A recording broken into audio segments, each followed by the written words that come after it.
Isso aqui é uma pergunta, gente, das mais comuns que a gente tem em carta. Por que há uma prevalência de baixinhos entre os seres negativos? Nunca vi como essa pergunta nesse mês apareceu. Eu tenho a impressão que foi por causa do filme Independence Day, né? Eu não sei, mas reativou a coisa, ET de Varginha, né? E não sei o que mais.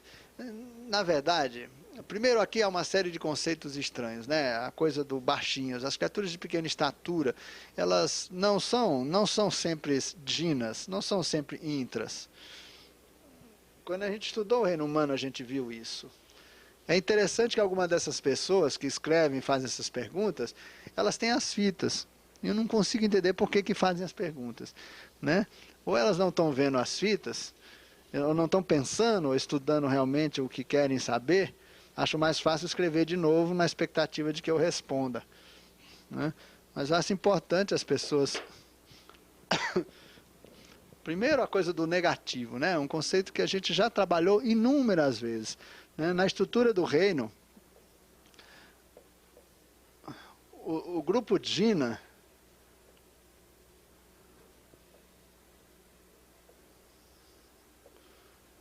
esses grupos aqui, que a ufologia chama de humanoides, né? Os curadores, higienizadores planetários ao solo, e aqui o pessoal da intervenção, dos processos de desmonte, né? Grupo Zutzi, grupo ADA. Olha, tudo aqui, um percentual significativo, é baixinho mesmo, né? A característica bem marcante é esse tipinho. Está cheio, é verdade, a maior parte das raças. Mas há criaturas altas, há criaturas pequeninas, mas aqui, nessa estrutura central do reino, você também encontra pequenininhos. Realmente não com essa proporcionalidade caixa craniana. É diferente. Eles são exatamente na mesma proporção da gente, só que são pequenos. Mas a proporcionalidade, né, de cabeça, tronco e membros é muito parecida com a nossa, né? Se nós colocássemos o corpo desse daqui, né, a proporcionalidade de cabeça seria essa, ó.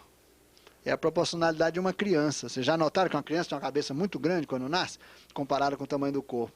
Se você ampliar uma criança grande, você vai ver a desproporcionalidade. Então, o grupo daqui e daqui tende a essa proporção. Afora alguns casos de braços muito longos, né, e pernas curtas. Mas essa generalização de que tudo que é negativo, a expressão que ele usa ali é de seres ruins, não é de seres curadores, né? De maneira nenhuma. Ali a ideia que a pergunta leva e que todo mundo continua a insistir nisso, né? Da existência de seres negativos no sentido dos capazes de atos de má fé em relação à humanidade. Eu volto a insistir que as coisas não são assim. Essa tese eu defendo há muito tempo no meio ufológico, que é muito importante as pessoas não terem essa visão da coisa.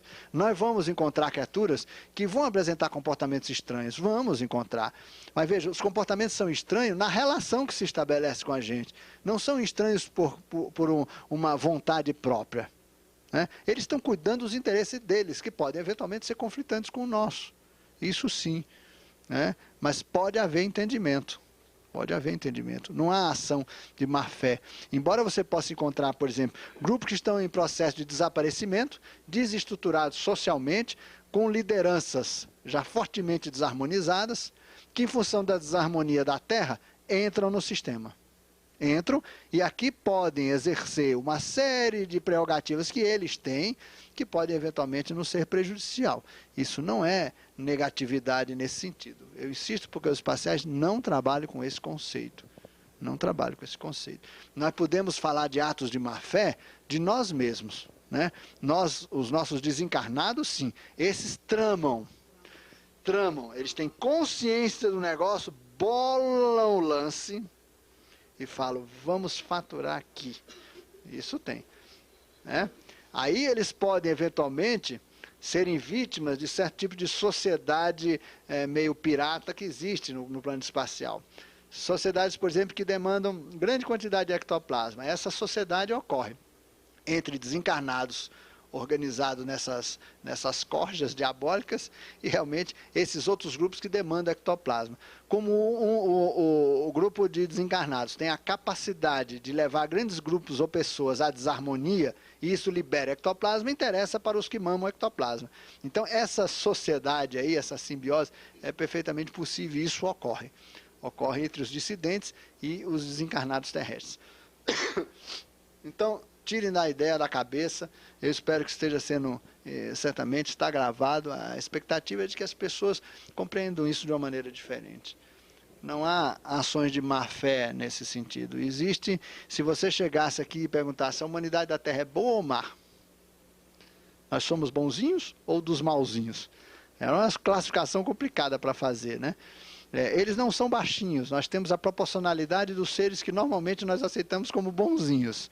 No entanto, seria uma grande surpresa para ele vir uma exceção, né? Seres que aqui na Terra, na verdade, parecem realmente não serem bonzinhos, tanto pelo que fazem a si mesmo, ao planeta, e a maneira como recepcionam outras inteligências. Parece não sermos bonzinhos, absolutamente.